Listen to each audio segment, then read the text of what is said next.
మరి ఎట్లా అండి మనశ్శాంతి ఎట్లా అంటే ఒక్కటే సమాధానం. ఒక మనిషి అన్ని టెన్షన్స్ను పక్కన పెట్టి ప్రశాంతంగా ఎప్పుడు విశ్రాంతి పొందగలడు, ఆందోళనలో నుంచి ఆవేదనలోంచి ఎప్పుడు బయట పడగలడు అనే ఒక ప్రశ్నకి సమాధానం బైబిలే చెప్తుంది, దేవుడే చెప్తున్నాడు. ప్రశాంతత, అసలు ఏ చింత లేకుండా ప్రశాంతంగా ఉన్న వ్యక్తిని మీరు ఎప్పుడైనా చూసారా? నేను చూశాను, చాలాసార్లు చూశాను. ఒకరు కాదు, 100 మందిని చూశాను. ఎక్కడున్నారు ప్రశాంత జీవులు? ఎక్కడున్నారు అంటే అమ్మ ఒడిలో ఉన్న పసిపాపలు, లోకం తెలియని పసిపాపలు. వాళ్ళకి ఏదైనా అమ్మే, కన్న తల్లి ఒడిలో ఉన్నారు. అమ్మ ఒడిలో ఉన్న పసిపాప తను ఒక స్వతంత్ర జీవి అయిందాకా అంత తల్లి మీదే ఆధారపడుతుంది. దానికి బాధ వస్తే కేరం అంటది, అమ్మ పరిగెత్తుకుంటూ పోయి అమ్మమ్మ లేదు లేదు లేదు బంగారు తల్లి అని బొజ్జో అంటే కన్న తల్లి ఒడిలో ఉన్న పసిపాపకు ప్రశాంతత ఉంది. ఏంటి దాని ధైర్యం అంటే, నాకు ఏదైనా చూసుకునే మా అమ్మ ఉంది. తండ్రి మీద ఎత్తబడిన కొడుకుకు మనశ్శాంతి ఉంది, ఎందుకంటే ఏదొచ్చినా మా నాన్న చూసుకుంటాడు అనే భరోసా. ఏదొచ్చినా నా విషయంలో చూసుకునే ఒక నమ్మకమైన వ్యక్తి ఉన్నారు అన్నప్పుడే మనం ప్రశాంతంగా తినగలం, నిద్రపోగలం, ప్రశాంతంగా ఉండగలం. తప్పించి ఆ ఒక్క నిరీక్షణ లేకపోతే, ఆ ఒక్క భరోసా లేకపోతే మనిషి పొందే ఆనందాలన్నీ తాత్కాలికమే. రాత్రంతా తాగి పండుకున్నావు, తెల్లవారు నీ సమస్యలకి ఎవడ జవాబు చెప్తాడు? నువ్వే వెతుక్కోవాలి. మూవీకి పోయి 2:30 గంట ఆనందం పొందావు, బయటకు వస్తే నీ సమస్యలకు సమాధానం ఎవడ చెప్పాలి? నువ్వే వెతుక్కోవాలి. కాబట్టి ఏదో పొందిన ఆనందాలనే తాత్కాలికమే, బయటకు వచ్చిన తర్వాత డబల్ సమస్యలు. కానీ ఇప్పుడు క్రీస్తు యేసునందు ఉన్న వాళ్ళకున్న ప్రశాంతత ఏంటో తెలుసా? తమ సృష్టికర్త ఎవరో తమకు తెలుసు, తమను నిర్మించిన వాడెవరో తమకు తెలుసు, ఆయన అనుమతిస్తున్న పరిస్థితులు ఏ కారణం చేత అనుమతించబడుతున్నాయో కూడా తెలుసు, వాటి విషయంలో దేవుడు ఎలా స్పందిస్తాడో కూడా తెలుసు. గనుక ఈ విషయంలో కొంచెం జ్ఞానం సంపాదించిన వాడు తప్పకుండా ప్రశాంతంగా బ్రతకగలుగుతాడు. ఎందుకంటే దేనికైనా చాలిన దేవుడు నాకున్నాడు. అది భరోసా. నేను గతంలో ఒకసారి చెప్పాను, చిత్రకళల పోటీల్లో శాంతి ప్రశాంతలకు సూచికగా ఒక చిత్రాన్ని గీసుకురమ్మని సారు చెప్తే స్టూడెంట్స్ చాలా రకాల ప్రశాంతత ఉట్టిపడేటువంటి చిత్రాలు గీసుకు వెళ్ళారట. కానీ ఒకడు మాత్రం అల్లకల్లోలంగా ఉన్న సముద్రాన్ని గీసుకొని పోయాడట. అల్లకల్లోలంగా ఉన్న సముద్రాన్ని గీసుకొని పోయాడట. అల్లకల్లోలంగా ఉన్న సముద్రం మనకు కనపడితే, ఆ చిత్రం కనపడితే మనకు ప్రశాంతత వచ్చిద్దా, గందరగోళం కనిపిస్తుందా? మీరు చెప్పండి, ప్రశాంతంగా ఉంటుందా? అంతెత్తు ఎగసి పడుతున్న అలలు చిత్రపటంలో కనపడుతుంటే దాన్ని చూస్తే అమ్మో అనే భీతి గొలుపుతుందా? ప్రశాంతత కనపడుతుందా? ప్రశాంతత అంటే ఏంటి? చక్కని పచ్చిక బయళ్ళు, పల్లెటూరి వాతావరణం, మంచి పాకలు, చక్కని త్రోవల పక్కన పచ్చిక బయళ్ళు, చిన్న చిన్న పూల చెట్లు, ఆకాశంలో ఎగురుతున్న పక్షులు, కొండలు, వాటి ప్రక్కగా లేచినటువంటి ఈత చెట్లు, తాటి చెట్లు, కొబ్బరి చెట్లు, మంచి నదిలో పోతున్న పడవ కదా, ఇవన్నీ చూస్తే ఆహ్లాదంగా ప్రశాంతంగా అనిపిస్తుంది. చాలామంది అలానే గీసుకుపోయారు. ప్రశాంతత ఉట్టిపడే విధంగా చాలామంది అయ్యే గీసుకెళ్ళారు ఆర్ట్. కానీ వాటికి వేటికి బహుమానం అలా. వీడు ఎగసిపడే సముద్రాన్ని గీసుకెళ్ళాడు చూడు, భీతి గొలిపే విధంగా, దానికి వచ్చింది బహుమతి. అదేంటి ప్రశాంతత ఉట్టిపడే విధంగా చిత్రకళ నేను చూడాలని సార్ అడిగితే, అంత మంచి ప్రశాంతతను ఉట్టిపడేటువంటి చిత్రాలు వస్తే వాటన్నిటికంటే భిన్నంగా దీనికి బహుమతి రావటం ఏమిటి అంటే, వీడు చిన్న పని చేశాడు. ఏం చేశాడు తెలుసా? ఉవ్వెత్తున ఎగసిపడే సముద్ర అలలు గీశాడు. ఆ అలల ఒడ్డున, అలల ముగింపులో ఇట్లా లేచి పడతాయి కదా అలలు, ఆ ముగింపులో ఒక చిన్న బండరాయి గీశాడు. ఆ బండరాయిలో ఒక రంధ్రం, ఆ రంధ్రంలో ప్రశాంతంగా సేద తీరుతున్న ఒక చిన్న పిట్ట. ఆ బొమ్మ గీసాడు ఇటు. అది బండలో రంధ్రం, రంధ్రంలో ఒక చిన్న పిట్ట, బండని ఎగిరిపడి తాకుతున్న సముద్రపు అలలు. అంటే మీనింగ్ ఏంటంటే, బండలో ఉన్న పిట్ట అంటుందన్నమాట. ఏమని అంటే, ఏ సముద్రమా, నువ్వు ఇప్పుడు కాదు, నా జీవితం ఉన్నంత వరకు నువ్వు బాధినా ఈ బండ మీద ఇది పగిలేది లేదు, నాకు కీడు జరిగేది లేదు. దేవునికి స్తోత్రం. కొట్టుకో, నువ్వు ఎంత కొట్టుకుంటావు. ఎందుకంటే దాని నివాసం బండలో ఏర్పరచుకుంది. అంటే ఏదొచ్చినా నాకేమీ కాకుండా నన్ను క్షేమంగా కాపాడగలిగేటువంటి బండలో నేను నివాసం ఏర్పరచుకున్నాను గనుక నాకు అద్భుతమైన భద్రత ఉంది అనేది ఆ పిట్ట ఫీలింగ్. మరి దానికి రాక దేనికి వచ్చింది? ప్రశాంతత ఉట్టిపడే విధంగా గీయండి అంటే, చెట్లు గొట్టలో పల్లెటూరులో అరకలు దున్నటాలు ఈ కాదు. సమస్య చూపాలి, దానికి పరిష్కారంగా పిట్ట వేసుకున్న దారి చూపాలి. సమస్య ఏంటంటే ఎగసిపడుతున్న సముద్రపు అలలు. పరిష్కారం ఏంటంటే అవి ఎంత తాకినా పగలని బండ, అందులో తన గూడు కట్టుకుంది కనుక పక్షికి ప్రశాంతత. Praise the lord. ఈరోజు యేసుక్రీస్తులో ఉన్న వాళ్ళకి అందుకే మనశ్శాంతి. బోలెడంత వేదంలో విపరీతంగా తరుముతున్న ముఖాల్లో చిరునవ్వు, కళ, కాంతి తగ్గదు. సమస్యల వలయం చుట్టుముట్టినా సరే ఏదో ప్రశాంతతను అనుభవిస్తూనే ఉంటారు. కొంతమందికి అర్థం కాదు, అరే ఈ సమస్యలు నాకు వస్తే నేను ఖచ్చితంగా చచ్చేవాడిని, చచ్చేదాన్ని. ఈ మనిషి ఇన్ని సమస్యలు కలిగి ఉండి కూడా ఎలా నవ్వగలుగుతున్నాడు, ఎలా తినగలుగుతున్నాడు, ఎలా ప్రశాంతంగా ఉండగలుగుతున్నాడు అంటే తన నివాసం బండలో ఉంది. ఆ బండ క్రీస్తే.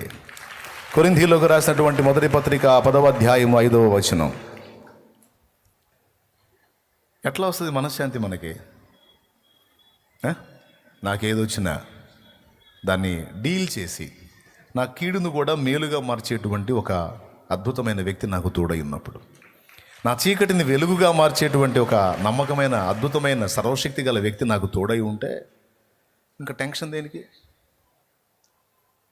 ఇప్పుడు అదే యేసునందున్న వాళ్ళ విశ్రాంతి, అదే క్రీస్తు యేసునందున్న వాళ్ళ ప్రశాంతత. పరీక్షల్లో పాస్ అయినా స్తోత్రం, ఫెయిల్ అయినా స్తోత్రం, అప్పుల్లోంచి బయటపడ్డా స్తోత్రం, వడ్డీలైనా ఒట్టిగా అయితే జరగదు. బలహీనత వచ్చినా స్తోత్రం, స్వస్థత వచ్చినా స్తోత్రం. బలహీనత వస్తే ఒక పాఠాన్ని నేర్పడానికి వస్తుంది, స్వస్థత వస్తే ప్రభు కార్యాన్ని చేయడానికి వస్తుంది. అప్పులు అయితే ఒక పాఠాన్ని నేర్పడానికి అవుతాయి, పరిష్కారం దొరికితే విశ్రాంతి కొరకు విడుదల, స్తోత్రం. ఇప్పుడు ఒక చిన్న మాట చెప్తానండి. అప్పులైతే మనకు బాధ ఏంది? తీర్చేవాడు ఉన్నాడు కదా. అదే కొడుకు భరోసా, వాడు ఎక్కడైనా తీసుకొస్తాడు, ఎందుకంటే మా అయ్య కడతాడని.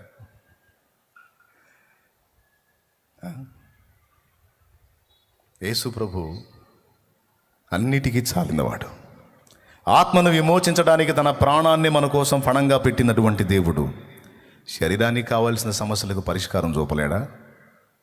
ఆ మాత్రం విశ్వాసం లేనప్పుడు నువ్వేం విశ్వాసివి? ఆ మాత్రం నమ్మకం లేనప్పుడు నువ్వేమి నమ్మకస్తుడాలివి? దేవుడు నిన్ను పిలుస్తున్నాడు, రా నా విశ్రాంతిలో ఉండు అని. దేవుని గూర్చిన జ్ఞానం సంపాదించుకుందాం రండి అని పిలిచాడు. యెహోవాను గూర్చిన జ్ఞానము సంపాదించుకుందాం రండి అని పిలిచాడు. ఏంటి ఆయన గూర్చిన జ్ఞానం? అసలు ఆయన ఏమై ఉన్నాడు, ఆయన ఎవరై ఉన్నాడు, ఆయన సంగతులు ఏంటని తెలుసుకునేది ఒకటి, ఆయన నీకు నాకు ఏం చేయగలడు అనేది తెలుసుకునేది ఒకటి. ఇప్పుడు రెండో దాన్ని చెప్తున్నాను నేను. అసలు ఆయన ఏమై ఉన్నాడు, ఆయన సంగతులు ఏంటని మొదలు పెడితే 2వ కూటం, 3వ కూటం, 4వ కూటం, 5వ కూటం అయిపోయినా ఇది ఒకదే కదా. ఎందుకంటే ఆయన అంత మన లైఫ్ లాంగ్ మనం పరిశీలించిన తరగనటువంటి సబ్జెక్ట్. పాఠం మన ప్రభు. దేవునికి స్తోత్రం. ఇప్పుడు మా నాన్న ఏమై ఉన్నాడు, మా నాన్న ఎంతటి వాడై ఉన్నాడు, మా నాన్న మూలం ఏంటి, అసలు మా నాన్న శక్తి ఎక్కడి నుంచి, ఇవన్నీ తెలుసుకోవడం కంటే ఒకటి తెలుసుకుంటే చాలు. నాకు మా నాన్న తోడుగా ఉన్నాడు, ఇక భయం లేదనుకుంటే చాలు. నాన్న సంగతి తర్వాత తెలుసుకుందాం. ముందు నాన్న బలవంతుడు, శక్తివంతుడు, జ్ఞానవంతుడు చాలు. దేన్నైనా ఢీ కొట్టగలడు. ఆయన్ని గూర్చిన జ్ఞానం ఒకడు తెలుసుకోకపోతే సర్వలోకమును సంపాదించుకున్న నరకానికే. ఆయన గూర్చిన జ్ఞానం తెలుసుకున్నవాడు సమస్తము కోల్పోయిన ఇబ్బంది ఏం లేదు. ఆయన చిత్తమైతే కోల్పోయిన దానికి 10 రెట్టింపు తిరిగి నీకు ఇవ్వగలడు. అంతకంటే శ్రేష్టంగా నిత్య జీవాన్ని కూడా ఇవ్వగలడు. లోకము ఎంత సంపాదించినా అది మనకు దేవుణ్ణి తెచ్చి ఇవ్వలేదు. కానీ ఒక్క దేవుణ్ణి కానీ మనం కలిగి ఉంటే, ఆయనను కానీ మనం సంపాదించుకోగలిగితే, శక్యమైతే, ఆయన చిత్తమైతే, శక్యమైతే కదా, ఆయన చిత్తమైతే ఈ లోకం మొత్తాన్ని తెచ్చి మన కాళ్ళ కింద ఉంచగలిగే దమ్మున్నోడు దేవుడు. కాదంటారా? దేవునికి ఆ అవకాశం ఉంది. కానీ లోకం మొత్తాన్ని నువ్వు కుప్పేసినా సరే అది నీకు దేవుణ్ణి తెచ్చిలేదు. భోగాలను ఇచ్చింది కానీ దేవుణ్ణి ఇవ్వలేదు. కానీ ఒక్క దేవుడు ఉంటే లోకం మొత్తాన్ని ఆయనకి ఇష్టమైతే నీ కాళ్ళ దగ్గరికి తీసుకురాగలడు. రాజులను నేను ఎత్తుకుని మోసేవాళ్ళుగా చేస్తాను, వాళ్ళు నీ పాదం ధూళి నాకేటట్టు చేస్తానన్నాడు వాక్యంలో. దేశం యొక్క ఉన్నత స్థలముల మీదకి నేను ఎక్కిస్తానన్నాడు. నీవు తలగా ఉండవు కానీ తోకగా ఉండవు అన్నాడు. నీ పొలములోని పంట, నీ చేనులోని సమస్తము ఆశీర్వదించబడుతుంది అన్నాడు. ఎండిపోయిన ఎడారులను జీవజల నదులుగా ప్రవహింపజేయగలవాడును అన్నాడు. ఎండిన ఎడారులను పచ్చిక బయళ్ళుగా చేయగలవాడును అన్నాడు. మూడుబారిన జీవితాలను చిగురింపజేయగలవాడును అన్నాడు. ఇంకా చెప్పాలంటే ఎల్ షద్దాయ్, సర్వశక్తి గల దేవుడు. ప్రైజ్ ద లార్డ్, హల్లెలూయా. కాబట్టి యేసును గూర్చిన జ్ఞానం, దేవుని గూర్చిన జ్ఞానంలో మొట్టమొదటిది ఆయన మన ఆత్మని ఎలా విమోచించాడు అన్నది ఒకటి ఫస్ట్ చెప్పాను. రెండవది, ఆయనలో ఉన్న విశ్రాంతి లోకం ఎరగదు. మన ఆత్మకు విశ్రాంతి, అలాగే మన దేహపు వేదనలకు కూడా యేసే విశ్రాంతి. అందుకే నిజంగా దేవుని తెలుసుకున్నవాడు, దేవుని కలుసుకున్నవాడు, దేవునిని నేర్చుకున్నవాడు భయంకరమైన వేదనలో కూడా ప్రశాంతతను అనుభవించగలడు. అతడే విశ్వాసి. అతని ముఖంలో చిరునవ్వు తగ్గదు, ఆమె ముఖంలో కాంతి తగ్గదు, కళ తగ్గదు. ఎందుకేంది? మా దగ్గర యేసుప్రభు నమ్ముకున్న వాళ్ళు చాలామంది ఉన్నారు, వాళ్ళ మొఖాలు ఇప్పుడు ఏడుపు కొట్టు మొఖాలే అని ఒకవేళ మీరు అంటారేమో. దానికి నా సమాధానం ఏంటంటే, దేవుణ్ణి గుర్తెరిగి కూడా ఏడుపు కొట్టు మొఖాలు వేసుకొని తిరుగుతున్నారంటే అసలు వాళ్ళు విశ్వాసులే కాదు. ఒకవేళ వాళ్ళలో దేవుని శక్తిని గూర్చిన విశ్వాసం ఉంటే ముఖం వికారం కాదు, అశాంతి లేనే లేదు. నేను నెమ్మదిగా పండుకొని నిద్రపోయేదను అన్నాడు బైబిల్లోనే. నేను నెమ్మదిగా పండుకొందును, హాయిగా నిద్రపోతాను అన్నాడు. ఎందుకంటే నా మెలకువలోనూ నా నిద్రలోనూ కూడా కాచుకునేవాడు నాకు తోడై ఉన్నాడు. నిజంగా దేవుని యందలి విశ్వాసం నీకుంటే అశాంతి, ఆవేదనను లక్ష్య పెట్టవు, దరి రానియవు. ఎంతన్నా ఉండని వేదన, నీ ప్రశాంతతకు భంగం ఉండదు. శ్రమ వచ్చిందా, ఆయన తెలియకుండా రాలేదు. అనుమతించిన వాడు పరిష్కారం కూడా ఆయనే చూపుతాడనే విశ్వాసం నీకుంటే నీ ముఖంలో కళ తగ్గదు,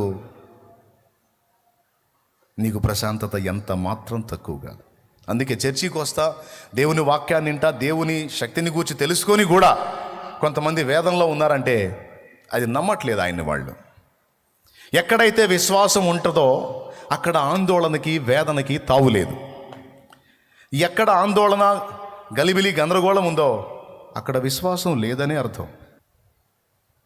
ఎక్కడ విశ్వాసం ఉంటుందో, ప్రభునందలి విశ్వాసం ఎవరిలో ఉంటుందో అక్కడ ఆందోళన, వేదనకు తావులేదు. అవి రెండు కలిసి కాపురం చేయం. అక్కడ వేదన ఆందోళనకి భయానికి తావు లేదు.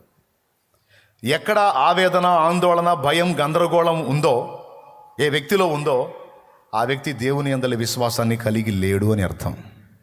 అది సరిగా కలిగి లేడు అని అర్థం. ఒకవేళ దేవుని యందలి విశ్వాసం బలంగా ఉంటే ఈ ఆవేదనకు ఆందోళనకు అసలు తావే లేదు అంటుంది దేవుని వాక్కు.